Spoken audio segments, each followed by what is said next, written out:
Hey everybody, so I'm in my garden this afternoon and I thought maybe you guys might like an update on how my garden is going. I know I said I was going to do a video in a week and I didn't. I apologize. May is pretty nutty for people who like to garden, so a week feels feels like a month, you know. So we've been pretty busy getting everything set up for our maintenance business, and getting everything ready with all the COVID stuff, so it's been a little hard. I'm going to go over the questions for the last video. So I talked about tools last time, and I really liked all the response that I got from it, so that was really awesome. I'm glad that you guys learned something and maybe bought a few new tools that you didn't have in your work shed before. Hannah asked where she could get my serrated root slayer shovel. Lee Valley Tools sells it. So does Amazon as well. It's from a smaller designer and tool. So like either way, you're supporting them. So that's awesome. If you go to Lee Valley though, I think you do better just because you'll probably see a bunch of other things that you might really want to buy. So they have a bunch of really seems useless but really useful tools, so they have a full selection. Bridget was asking what I did with edging material after I was done with it. So I have a big compost bin that I put soil, grass cuttings, like a whole bunch of stuff that I put in. So if you have a compost bin, you could put it in that. Otherwise, I just try when I edge, especially with grass, is to shake as much of the soil out of the grass as possible. After that, it's not really that heavy, so it's not as hard to fit it into just a regular leaf bag and drop it off. Us out here in Emblem Russell Township, we only have pickup twice a year. And this is something over the next couple of years I'm going to actively try to change, because I think that this is not promoting a green lifestyle. You should be getting green waste picked up every week. It should be the most waste that you have. And the community out here should start making compost. And I think this is something we really need to work on. So over the next couple of years, I'm going to try and change that aspect. Because even people who are maybe not able to pick up a huge bag like that and put it into their trunk, it makes them less likely to get out and garden. So I'd really like to see it the same as the big city centers, is that green waste pickup every single week would be much better. But even once every 2 weeks or even once a month would be better than what we have, which is seasonal right now. And then Bridget was talking also about how happy she was that she fluffed her mulch. Yeah, fluff your mulch, man. Definitely. It makes it look gorgeous and makes it look like you have a whole new garden again. It's glorious. And then Lisa commented that she would like to have some design info for planters. So yeah, I'll do a little garden bed design video next time. I'll look up some stuff that might help you guys. And I kind of don't really do it the same as everyone, but I think it might be a little easier to do it my way than the traditional design method way. So you don't have to really know quite as much.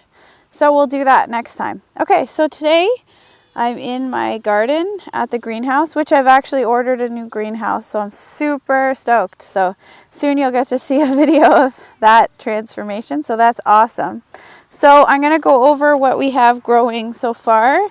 To be honest with you, I only have 2 rows left. Out of, what, do I have 8 rows? I have 9 rows. Yeah, I have 9 rows, so I only have 2 rows that don't have anything in them now. So if you're gardening, now is the time. Put it in. Okay, we look like we got no more frost in the forecast. We don't really have to worry as much anymore about getting snow, even though we got snow last week, which totally bummed me out. But we have all this stuff now that it's nice and warm. So you'll stick your hand. I was in the dirt all day today, so I apologize. I probably have some on my face or whatever. So the dirt is warm.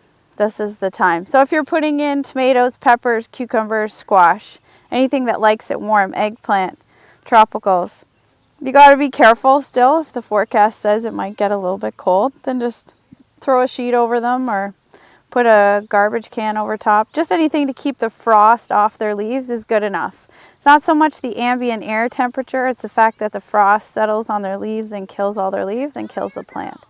So you just have to do you just have to do that, and then then it won't cause any harm, and you can have your garden out. So I have everything planted except for 2 rows. 1 row I think is eventually going to end up being flowers that we cut, and then another row will be, I don't know, I haven't decided, probably whatever I've forgotten so far. So I'm going to try and show you. It can be a little tricky this time because I forgot my little tripod, so it makes it a little harder. So this row here, we've got potatoes. So you'll see right down here, we've got a little potato growing here. And so I bury them down. So when I plant my potatoes, they get planted into a trench. And when they're in the trench, at the bottom of the trench, I put all the potatoes. And then I cover them with about, mine had really long runners because they were potatoes from my last crop. So they were like, some of them were almost a foot. It was a little crazy. They were like, get me in the ground. So I planted them with the runners lying flat on the ground like this, and then they'll grow up like that. But if you're just getting seed potatoes that they just have a little eye growing, just a little bit, you just got to cover them with about 2-3 inches of soil. And then I'll keep covering my potatoes every week for about 4 weeks. And as I cover them, they'll grow up and they'll grow up. As soon as the leaves all come out, I'll put a little bit more soil on there, because you'll get more potatoes out of that by doing a big mound of potatoes, because anywhere you get a stalk, you'll get more potatoes growing off of it. And so I've got 2 different kinds of potatoes. I've got a white variety of potato. Neither of these are like really storage varieties. Like, they will store, but they're not like a russet or something that's got a very thick skin. They're fairly thin skin. So I've got a golden, and then I've got a red potato. And I just planted, these are when I pulled out my potato harvest for last year. These were all the potatoes that were 1 inch or a little bit more than 1 inch. I just didn't use them to cook. I just put them in a pot and put them in my basement and left them alone until it was time to put them in the garden. So it didn't cost me anything again. So basically now I get potatoes free for the rest of my life. All I have to do is just put them in my garden. So the potatoes are growing. So as soon as they get more leafy, I'll put another 2 inches. And then about, I don't know, it's probably about 2-3 weeks later, they'll get a little bit taller and more leafy. I'll put another 2 inches of dirt, and then they're ready to go.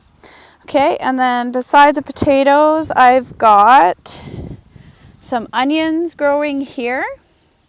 And beside the onions here, I've got some kale growing. And then on the other side, I have Swiss chard that's just kind of starting to come up right now. So we planted these onions maybe a week ago, and they're already sprouting like crazy. So these are not onions from seed. These are sets. So I buy onion sets because growing onions from seed it's a little tricky in our climate because we don't really have a lot of time. So if you want to grow them from seed, do it, no problem, but you'll get really small onions at the end, and that's okay. Eat the onions, they'll be delicious. Eat the greens, they're delicious too. So I always put as much plant in each of my mounds as possible. So the kale will get really big. I'll keep it managed later, and I'll do a video of me managing it, aka eating it all later. And then the Swiss chard kind of grows up on the side, but it gives the onions lots of space. Neither the kale nor the Swiss chard are very heavy on eating the nutrients, so they're not going to hurt the onions in the end. But I've actually never done this pairing before, so I guess we'll just have to wait and see. But I don't see any problems. I've planted some marigolds already at the front of my rows. You can see a few more over there. And I've planted some calendula seeds as well. It's a medicinal flower, gorgeous. I love it. So I plant some of that. I plant as many flowers in my beds as possible, as it attracts more bees and beneficial insects into my garden. So I'm happy about that. Plus, it looks beautiful, so I'm not going to complain. So this bed here, it's got some potatoes. You can see them kind of coming up here. And then we'll put more dirt and more dirt like the last one. That row over there has not been planted yet. So Maybe you guys could tell me what you want me to plant after you see all the things I'm already planting. In here, I've got some mint, and I know there's going to be people out there that said, oh my God, never put mint in your garden. I'm fine with shoveling it out as it gets annoying. I love mint. I drink mint tea almost every day. So for me, it makes sense. For you, it might not. If you like mint, but not that much, maybe keep it in a pot somewhere on your patio. You'll get more mint than you could ever use. And then in here, I've got some carrots just starting to grow up here. I'm sorry if you can't really see it as well as I can. I'm trying to show you, but I don't know if it's working. And then we've got a little bald spot here that I haven't planted yet, so we'll see. And then I trellised my peas. I'm super excited. I hope you guys can see it as cute as it looks to me. So I used, for my customers, for my maintenance company, we do winter planters every year. And so I took the excess dogwood and old willow branches out of those containers. They're all kind of dried up and crusty. They won't be good for next year. So we've got to get new ones every year for those containers. And so I took them out and I made my own trellis. And so I just crisscrossed the dogwoods because they're straight, and then used the willows as more of a kind of branchy part in between. Just using what you have. You can go out and buy trellises. I'm not saying anything negative against that. I'm just saying I always try and reuse as much as I have and I can, because why not? So down here you'll see the peas are coming up, so they're ready to go. And so I've trellised everything so that what the peas will do is this weird spiraling thing. And they'll kind of twist themselves in the air like this until one of their leaders hits something. And once the leader hits something, then it'll wrap around it. And then the pea shoot will grow another leader. And then that leader will do another spiral thing and it'll swirl in the air until it hits something else. So you kind of want to have things close by for it to grow up. If you've already got pea shoots coming out of the ground like me, you want about 5 inches between each pea shoot. This is not an exact number. I'm just saying don't overcrowd them or you won't get any peas. That's kind of the whole point. But when you're cutting off the pea shoots, if you have too many too close together, make sure to eat them because they're delicious and they're really good for you. So now I've got a dead space in between here. I'm probably going to put in some more lettuces in here, probably romaine. That was what my husband specifically asked for, so that's probably what I'll do. And then I got more peas here. So I've got a row of peas, 2 rows of peas on the outside. And then I've got a row in the inside. And I'm going to be honest with you. I don't know what it is. I planted it and I didn't label it. And now I can't really remember what it is. It's some sort of lettuce. I just don't know which variety because I've got like 7 different kinds. So I have no idea. And so I've got another row of peas here. And then I just planted bok choy right down the middle. So almost every single lettuce variety, minus kale, loves shade. Okay, they love this like half shade deal where they get morning sun and evening sun, but they're not getting that direct noon hot, super hot sun. So it's important for you to make sure that if you're growing lettuce, that it doesn't get too hot because it will bolt. And what it means when it bolts is that it's going to make a flower, which sounds great, but it means you can't get any more lettuce once it makes that flower. It's dead. So it'll dry up and make the flower, and then lettuce is toast.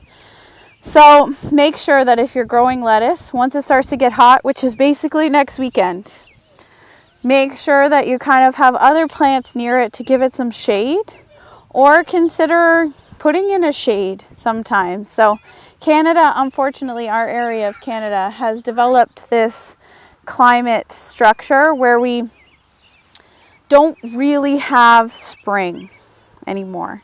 We have a very long winter. Then we have about maybe 2 to 3 weeks of like what I would consider real spring weather, which is like 10 degrees and rainy. And then we kind of hop right into 25 and hot. And so it can make it very difficult to grow things like lettuce, broccoli, cabbages. A lot of them will just go straight to flower and not really produce the product that you were hoping to get. So don't be discouraged if you find that your lettuce is bolting and you're getting flowers and all of that stuff. Yank that lettuce out, try something else, and then in the fall when we get to September and we start to have cool nights again, try that lettuce again. It might work better for you because sometimes we have a nice long fall. Oh, a bumblebee. Isn't that great? Already coming out. Okay, so this bed here, it has the peas at the end and the mystery lettuce that I can't remember. But this part here was all planted with spinach and some other, I think it was Swiss chard as well. So when we were getting the snow last week, I got nervous and I didn't want everything to die. And so I put a tarp over the entire bed, all 20 by 40 feet. You can see the tarp here. It's now drying and I've used it a couple of times now to save me from frost. The only problem with the frost this time was that the frost also came with really high winds. And these high winds made the tarp rattle like crazy. And so basically I killed all of my spinach and Swiss chard by beating it repeatedly over the head with a tarp in the wind. So a lot of things survived no problem. The potatoes are cool, the onions are cool, the kale is fine. The other Swiss chard was fine because they were still in the ground. And now I've got some of my lettuces that were doing really well. They had little baby lettuces and they looked really cute and I was really excited. Well, they all died. And so, you know what? I just want you all to understand that even though I have a lot of experience growing things and I garden every single day, I still make mistakes, like throwing a tarp over a garden without putting in any stakes or anything to protect it and just assuming that it would be fine. You know, you can't, you make these little mistakes. It probably cost me like, I don't know, $2 in seeds, a little bit of heartache to watch all these things die. But you know, I don't really care because you can't worry about that. That's just silly. Like, don't worry. Just try something else now, okay? Like, if something died in your garden this week and you're super bummed about it, or your plants that you started indoors are looking like crap and you think they should look better, you know what? Don't worry about it. Just try it anyway. You'll figure it out. Okay, so that's my motivational speech for the week. Don't worry about your mistakes like me. So this garden here, so at the end there, I've got the peas growing, same as the other side. So I've 3 different varieties of peas. I technically planted 4 varieties of peas, but one variety either didn't sprout at all, or I actually forgot to plant it and thought I did and covered it up with seeds. I can't tell. Or the crows came and ate them all. I don't know, but 0% sprouted. So it makes me feel like I might have had a moment and just forgot to plant them. But whatever. So this one here, you'll see I have pots in the ground. And so why I'm doing this is because tomorrow I'm going to come, or maybe today if I feel ambitious, I'm going to come and plant some lettuce in on the sides here. So along the sides here. And all of these pots, every other one is going to be a pepper plant. And every other one is going to be some sort of herb. So probably parsley, cilantro type of things. And so the reason that I put the pots in is that I know that I'm going to plant these, but it's still a little bit chilly for them to really love life. So I'm keeping them downstairs in my basement for now in their little grow area. And so if I put these pots in ahead of time, that's the size of pot that they're in right now, they'll be great. Then I don't have to disturb any of the lettuce that I'm going to plant today, or whatever I choose to plant. I'm not disturbing the roots. I'm not killing anything by ripping the soil apart after I've already planted other things. So I put these pots in preemptively so that I know where I'm going to plant stuff. I don't have to disturb stuff after it's already growing. And so it just makes it a little easier down the road. I've also done the same thing on my end row here. So I've got pots in the ground here. So this will be all herbs and tomatoes. And then everywhere I have a stick, there's something growing. As you can see, there's a lot of sticks over here. The sticks are for me. because I have a very bad habit of putting seeds in the ground and then forgetting that I put seeds in the ground and then putting seeds in the ground again. So mark everything. You can mark it with a name if you want. I don't really have to do that anymore because once it's 3-4 inches tall, I know exactly what it is. So I just like kind of throw it all the sticks in there just so I don't come in there and be like, did I plant this yet? Nothing's growing. What's going on? So in here, these pots here, I'll put a tomato plant right in there, and then I don't have to disturb anything. And then along the front here, I've got beets growing. They haven't popped yet because I only put them in a couple days ago. But beets are super fun to grow because they're really quick. You'll get a beet in like less than 2 months. Woohoo! Super fun. So in this garden here, I've got some spinach growing. You'll see my baby spinach. So they got kind of attacked as well. They got beat up by the tarp, but not as bad as the other ones. So they didn't totally die. And so I replanted the spinach area. So I have some spinach plants that survived. And then so I've put in some green leaf lettuce and some romaine lettuce. And then in the row in the middle. So the lettuce is all on the outsides here and here. And then down this row in the middle, I put bush beans. Because bush beans are a hot weather crop. So I put them in now, but they won't start producing for about, I don't know, 70 days, 80 days probably. So it's once it's hot. And so by the time they're really big and kind of cumbersome, the lettuce will be getting totally ripped out and replaced by chard or beets or radishes or something like that that can handle the heat. So they're not really going to compete with each other. And my goal with my garden is basically so that there's no soil showing at all. Once it gets hot, I got no dirt showing, because that is where you lose all of your moisture. You're not losing it to the plants. You're losing it to the soil evaporation, to the air. So once we get hot sun and it bakes on that soil, you'll see your soil in your garden kind of crack. That's not good. So either get more plants in that garden or put some mulch or hay on there. Keep the soil in, keep the water in your soil, keep it nice and hydrated, or else your plants won't really thrive. They're gonna think they're dying, and they're not gonna produce as much fruit. So at the end of this spinach, bean, lettuce concoction, I've got pole beans. And so again, I've got not a trellis, just a piece of dead tree that we found, because I just like using things that I already had. So those trees were dead. I didn't cut anything that was live. And so it means that I'm kind of reusing. And so in between the pole beans, another mix that I've never done, I put in turnip, because it's a root vegetable and beans are not a root vegetable, and beans are pretty good at making your soil kind of healthy.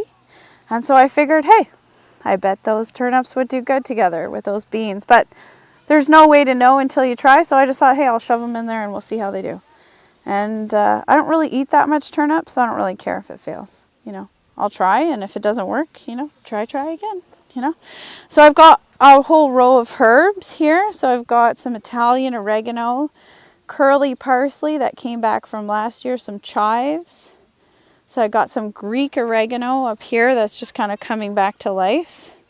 Got some rosemary that I just planted, some more Greek oregano, chives again. So a lot of those are perennials. You buy them once and you never have to buy them again, which is amazing. And herbs are really great to have in your vegetable garden, because a lot of bugs really, really hate the way that they smell. So they'll kind of leave you alone. That's the same reason that I put marigolds in the garden. Marigolds, apparently, to bugs are very smelly, very strong smelling, and they just really, really don't like them. So it kind of keeps them out of your plants a little bit. So far I've got potato, onion, kale, Swiss chard, another kind of potato, carrots, peas, got lettuces, some more peas, beans, beets, another type of bean. And then next week, once it gets really hot, we're getting tropical next week. Next weekend it's 24 degrees and sunny. That's what I consider nice tropical weather. It gets your soil really hot. Then I'll put in some tomatoes and the peppers and the squash, cucumber, zucchinis. So these areas that I have still open, some of it will become a zucchini area. I do not put squash in my garden. And if I do, I put it at the edge of my garden so it can either be trellised or can trail out of my garden like onto the grass or something. Squash is a huge plant. It takes up a lot of space. Only the roots need to be in your garden. The rest of it can go wherever it wants. So just remember that. Like sometimes it's not really worth it to have a squash plant. You're only going to get a couple squash out of it if you take care of it. Like, be careful if you have a small garden and you're using things like that. Cucumbers, they'll be trellised once the greenhouse is in, which will hopefully be in the next couple weeks. The cucumbers will climb up a rope onto the greenhouse frame. So they'll be kind of up and out. So they won't take up that much square footage. They'll just kind of be climbing up the sides. And then next week, once it gets hot too, I'll be coming to put in flowers in the garden. And I have a lot of flowers in my garden, a lot. So I'll be doing dahlias for cut bouquets, zinnias for cut bouquets. I put in some calendula seeds already just because they're gorgeous. And I've got gladiolus I'm going to do. I've got antique pinks I'm going to do. Some type of carnations I'm growing. So we've got lots of flowers. And I intermingle these flowers with the veggies because I find that I get much better pollination because I do that. So the fruit, the flowers are just beautiful. They're not making any food for me to eat except for the nasturtium, but not everybody likes peppery leaves, so it might not be your thing. But they really bring in a lot more pollinators. So you'll get a lot more birds visiting your garden. You'll get a lot more of the butterfly, bee varieties coming in because it means when you have a dahlia or you have a zinnia or you have something like that that flowers all the time, it means that you consistently have flowers in your garden. So it means that insects can consistently know that there's food in your garden for them to come and eat, which is what they're doing when they're pollinating. If you depend completely on your vegetable harvest to pull in those pollinators, you may not get as many because you don't have something blooming all the time. You'll go through phases in your garden where it gets really hot or whatever it is that you'll stop getting as much blooms on your vegetable plants. And this will decrease the amount of activity. So things like tomatoes and peppers, they bloom all summer, but they're these tiny, dinky little flowers. Like, what do you think a bumblebee is going to get out of that? That's like one chug out of a beer, you know? So they need to have a lot of flowers, a lot of variety to keep them here consistently. And so I found once I paired up blooming annuals, basically, into my vegetable garden, then I started getting better harvests because the garden was getting pollinated more frequently. So your fruiting plants will get better fruit the more bees that visit them. And so just remember that. Remember to pull things in, trying to encourage insects to visit your garden. The beneficial insects, obviously. You don't want a ton of aphids bouncing around, but the beneficial insects, try and pull them into your garden. Plus, it also makes it super pretty. It makes it gorgeous. When you guys see what this looks like in July, you're going to understand why I spend so much time making sure that the flowers are integrated, because the flowers are probably my favorite part. I love the food, I'm not going to lie, especially this year. I feel like it's really important, but the flowers just make my heart sing. And they make the garden look so gorgeous. And so it makes it a little easier to come and do your 3-4 hours of maintenance when you get to look at these gorgeous flowers, make a couple cut bouquets for your house, and then you're done. So I have one full row still that's empty and 2 half rows, basically, that don't have anything in them. So probably we're going to put in some zucchini. The squash is going to go at the far corner and be trellised up. I'm going to try and grow loofahs. I can't really find the seeds that I wanted, so I'm going to try and get some of that. And then I'll be growing some more pole beans that will grow up and cucumbers that will grow up. But I have some empty spaces in here. If you're in the area of Emblem and Russell and you need seeds, there's still lots of seeds available. So don't despair. I know that Beyond the House still had some, and I have some excess as well. So, you know, there's lots of people. Just ask your neighbors if they're growing gardens. They probably don't need all of the seeds. So just get out there. If you haven't started anything from seed, you haven't put a seed in the ground yet, and you're thinking, it's not really worth it. You have to understand it's the middle of May. We still got a solid 5 months to grow a lot of food. So you can grow a lot of great things in less than 5 months. Onions are quick, kale is quick, Swiss chard is quick, beets are quick, radishes are super quick. So get out there and grow some things. Even if you make a mistake, it doesn't matter. I would love to have more questions. So if you guys have any more questions that you want me to answer, please let me know. Oh, I forgot something that I'm growing for the first time this year. I'm very, very excited. I've decided to grow some peanuts. So I'm putting them in a planter just because I don't really know how successful they are. Like Ottawa doesn't really have the best peanut climate. It's a little chilly here, a little early.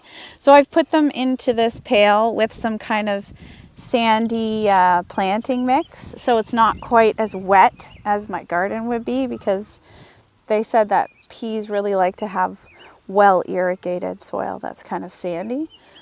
I mean, not peas, peanuts. So I'm really excited to see how the peanuts will do. I will give you guys an update as they grow. And I'm really hoping that they do well, just because it'd be fun to empty out a barrel full of peanuts at the end of the year and pick all the peanuts out. And so, yeah, that's my new thing this year. I'm also going to try and grow okra this year. I don't really cook with it, but I feel like I should. So I'm going to try and grow it. It's a beautiful flower. So we'll see how that goes. So anyway, I'm sure you've heard enough of me chat and blabber. There's a full garden view right there. But if you have any questions, please let me know. I'd love to try and help you guys out. I hope that your garden adventures are going great. And I hope everyone's enjoying their family time and their quiet time. Okay, we'll see you guys soon.